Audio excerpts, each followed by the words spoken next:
Lesson 1.11b, we're talking about binomial theorem. Binomial, what does bi mean? Two, all right? And so a binomial expansion is when we have two terms raised to a power. And I need a good reader. And Asher, thank you so much for volunteering. Go. From?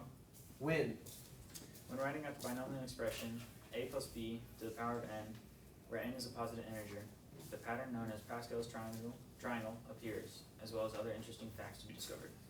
In order to expand the binomial expression, we need to know how to find the binomial coefficient. All right, so before we start with binomial expansion, we need to find the binomial coefficient. The way that I will read this most of the time is in combination R. All right, so in combination R, it is read in above R. I totally agree with that. However, on our function and our calculator, it is a combination. And so that's how I usually say it. We don't necessarily need to know the formula for AP Pre-Calc. However, I want to show you where it's derived from. So I don't want you to think this is a waste. However, this is where it's derived from. And so the way we do it is we do an n factorial, okay, my degree, basically, over my R, basically my term, and then factorial n minus r factorial. So what's a factorial before we even begin? Does anybody remember what a factorial does? If I have 6 factorial, that's what? 6 times 5 times 4 times 3 times 2 times 1, blast off, there we go. And so when I do 6 combination 2, if I do it old school, this would be 6 factorial over 2 factorial, and then 6 minus 2 factorial, aka 4 factorial. And so when I start breaking this down, 6 factorial represents is what? 6 times 5 times 4, and I'm going to stop it there, and I'm going to call it factorial. The reason why I stop it there is guess what happens? My 4 factorials cancel. And 2 factorial is just 2 times 1, right? And so now, if I did this one by hand, I'd have 6 times 5 over 2. So 6 divided by 2 is how much? 3. 3 times 5 is 15. And so now we'd have 15 for our 6 above 2, aka 6 combination 2. I want you to use your calculator now. On your calculator, go to math. And then the fourth thing over says prob. So go over to prob. And then the third one down, I believe, is the in combination R.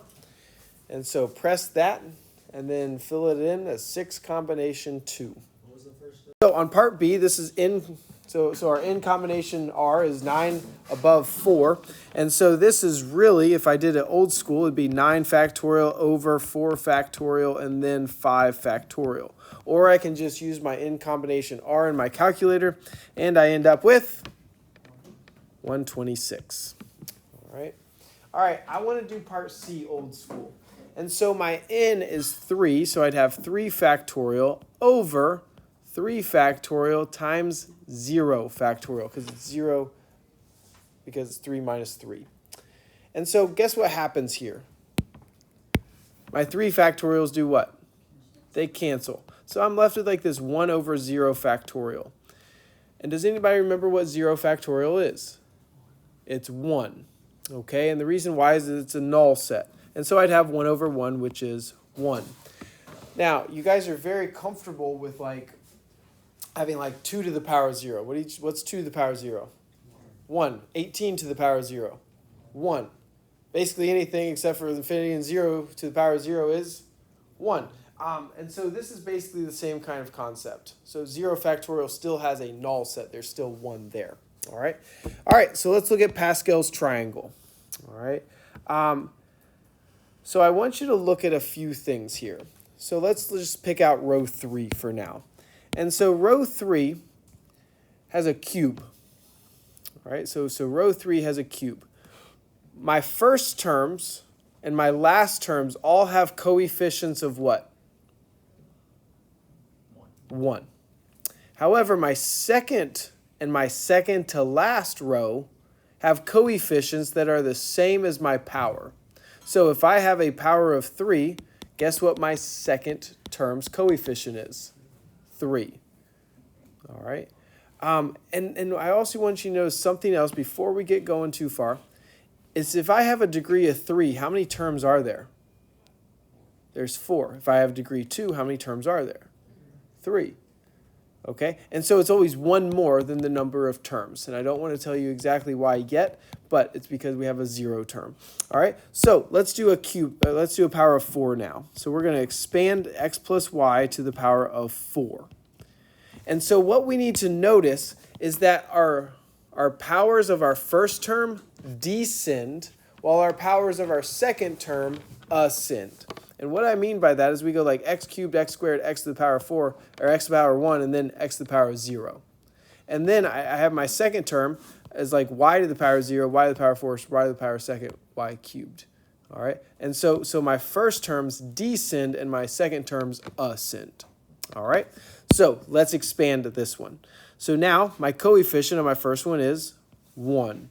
And then I have x to the power of 4. And then I'd have y to the power of 0. Plus, my next coefficient is what? 4. And then I have x to the power of 3, y to the power of 1. Okay, and then I have 6, because that's my next coefficient. And then I'd have x to the power of 2, y to the power of 2. And then I'd have 4, because that's my next coefficient. And then x to the power of 1, and then y to the power of 3. And then plus my next coefficient of 1. And then I have x to the power of 0, and then y to the power of 4. So, as you notice, we would descend in our first power, and then ascend in our second term. All right, and then this is how we get our coefficients. Now, Pascal, that crazy French guy, he noticed that these kind of like add up. All right, so this is how he made his triangle. And so if you use your previous row to find your next row, 1 plus 3 is 4. And then 3 plus 3 is 6. And then 3 plus 1 is 4. And that's kind of how he used his triangle going on there. All right. And so when we build our power of 5, if I have x plus y to the power of 5, that's how we could come up with these coefficients. Now, if I have a power of 5, how many terms do we have? 6. My first one's always going to be what? 1. My next one is going to be that degree. And so my next one is what? 5. Now, if I purely just use Pascal's triangle, if I look at my previous row, 4 plus 6 is how much? 10. And that's how he kind of derived this 10. However, on this next page of our notes, I'll show you another way to Tampa. All right? All right, so let's expand this one. So now I have 1, and then x to the power of 5. And y is actually to a power of what? 0. However, y to the power of 0 is actually what? 1. I'm not going to put it this time. All right? And then plus, my next coefficient would be 5. And then x to the power of 4. And then y to the power of 1. You see how we're descending and ascending? All right? And what's my next coefficient? 10. And then x to the power of 3. And then y to the power of 2. And then my next coefficient is 10. And then I have x to the power of 2, y to the power of 3. And then my next coefficient is 5. And then I have x to the power of 1, y to the power of 4. And then my next coefficient is 1. And then I have x to the power of what? 0. I don't usually put it. And then I'd have y to the power of 5. However, Pascal's triangle, I think, is very limited. Because what if you have a bigger expansion, like a power of 11? Do we really want to build out our triangle to the power of 11? No, I don't either. So this is actually the binomial theorem. All right. She wrote it this way. I personally rather you write this way. And so I'm going to say x plus y to the power of n. And so any term that you actually want, you can find as n combination r out front. And then x to the power of n minus r, y to the power of r. Okay, and so that is how you'll find any term that you ever need in a binomial expansion, if you actually understand that. And the biggest thing here is to find your r. N is going to be the degree of your binomial. Does everybody make sense of this? So if I have x plus y to the power of 8, n is what? 8. And r is the most important part of it. And so r, if I start this out, I'm going to pause. And we start out with r equaling 0, and then we can expand. So let's look at this expansion. So I have x minus 2 cubed. So what are my coefficients of a cubed? First of all, how many terms am I going to have? 4. It's always going to start out with what? 1. Then, what's my next one? If it's a cube, my next one's going to be 3. And it's symmetrical, so what's my next one? 3, and then what? 1. All right, so I always want you to start out with your coefficients. Okay, it's going to make your life a little bit easier. So now, we'd have 1, and then x to the power of what? 3. Okay, we're going to descend with our first one. And then I'd have negative 2 to the power of what? 0. All right, and so I don't usually put that. And then plus 3, and then x to the power of 2. And then negative 2 to the power of 1. Then plus, what's my next coefficient? 3, and then x to the power of 1, and then negative 2 to the power of 2. And then what's my next coefficient? 1, and then x to the power of 0, and then negative 2 to the power of 3. And now we have to simplify it up. So the first term, what's it simplify to? Just x cubed, right? And then I have this one, negative 2 to the power of 1, which is negative 2 times 3, which is negative 6, and I have x squared still. All right, and so now I have negative 2 squared. Negative 2 squared is 4. 4 times 3 is 12. So now I have 12x. And then I have negative 2 cubed, which is minus 8.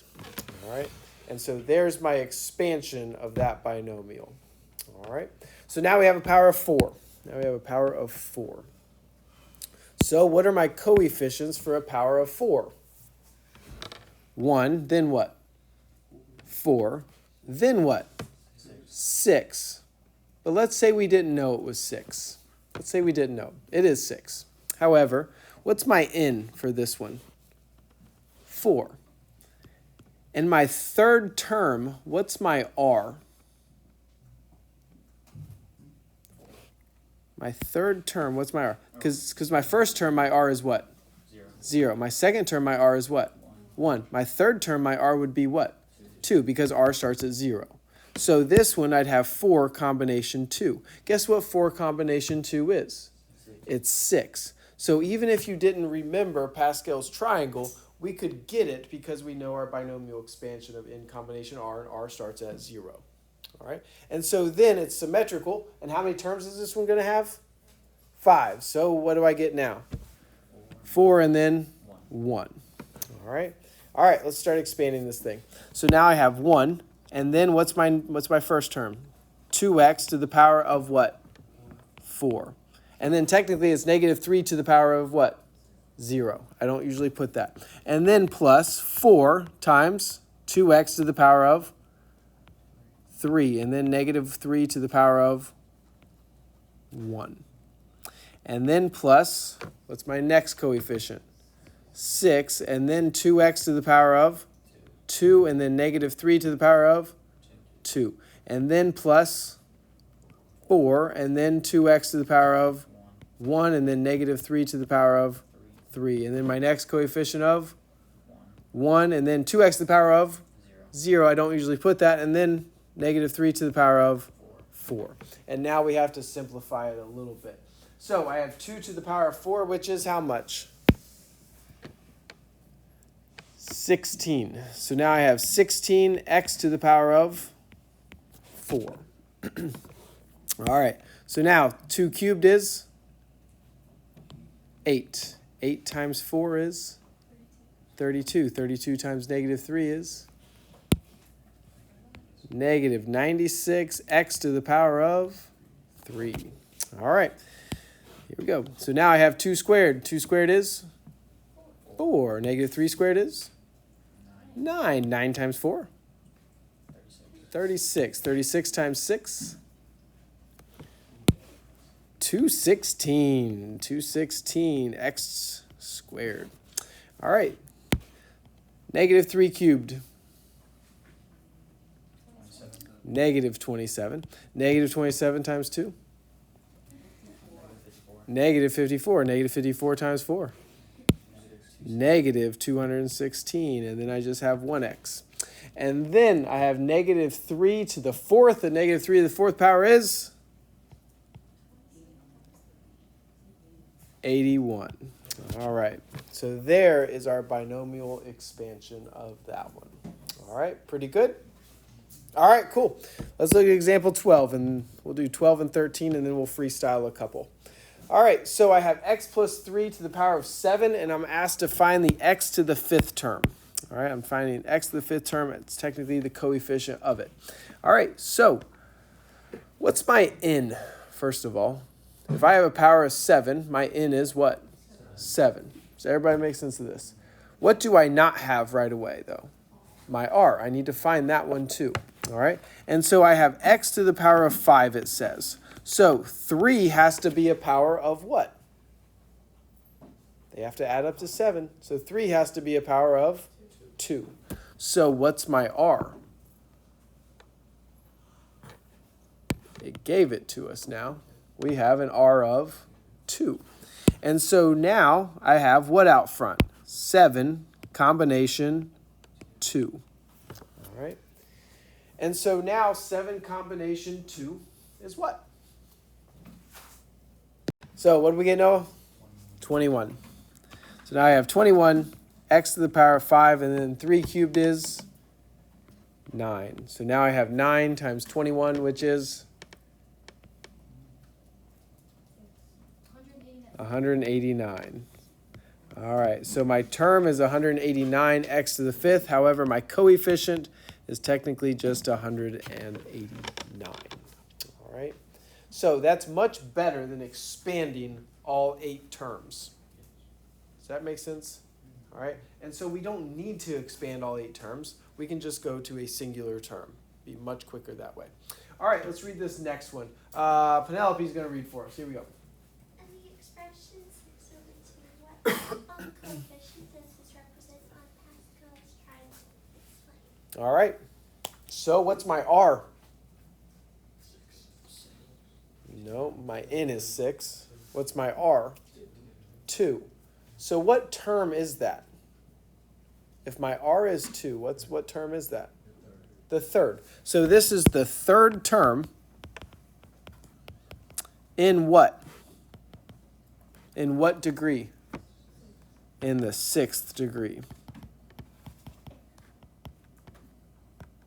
All right, so this is the third term in the 6th degree.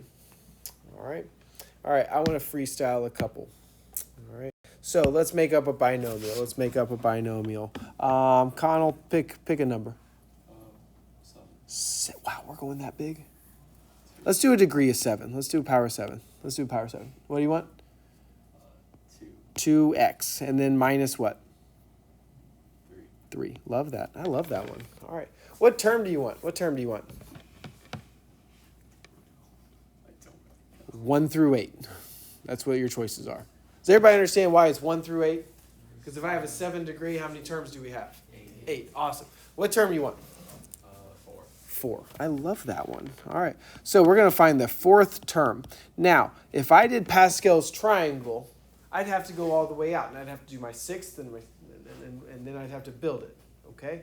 And so this is very limiting. So if I have my 4th term, what is my r? This is so important. What's my r? R starts at what? At 0, okay? So my first term, my r would be 0. Then my second term, my r would be what? 1. My third term, my r would be 2. My 4th term, r equals what? 3. So If it says fourth term, my r would equal 3. So what combination goes out front? What's my n? 7. What's my r? 3. So out front, I have 7 combination 3 out front.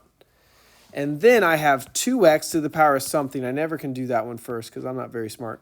And then I have negative 3 to the power of what? What's my r? 3. So then 2x is actually to a power of what? 4. Okay? Because they have to add up to what? 7. If you're smart enough to do the 7 minus 3 right there, by all means do it. However, I'm not usually that smart to do it right away. All right? And so then, now we just have to simplify. So 7 combination 3, what do we got? 35. So now I have 35, and then 2 to the power of 4, which is 16x to the power of 4. And then negative 3 cubed is negative 27. And so now we put all of those handy-dandy things in our calculator. So 35 times 16 times negative 27. I end up with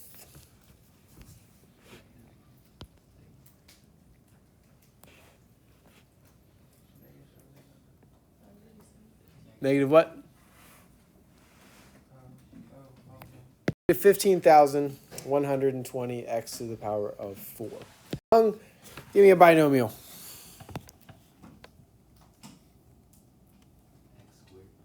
Ooh, x squared. I like that. X squared, then what? Plus 7. We're going big, okay? To the power of? 3. Love that. All right, what term you want? Oh, 3, that's too small. That's too small. Wait, that's too easy. Power of what? 5, whatever. All right, what term? The third term? Third term again. All right. All right, so if it's my third term, what is my r? 2. Okay? And so what combination's going out front? 5 combination 2. And then I have x squared to the power of something, and then I'd have 7 to the power of 2. What is this x squared to the power of? 3. Okay? All right, so now let's put this in our handy-dandy calculator. 5 combination 2 is 10. And then I have x to the power of what? What is x squared cubed? What do you do with the power to a power? No, you don't add, you multiply. So this is x to the power of 6. And then 7 squared is 49. And so this one wasn't too bad. So now I'd have 490. X to the power of 6 is my third term of that binomial expansion. All right. So you don't always have to go the entire triangle. Okay. If you understand what your r is, it's not that bad.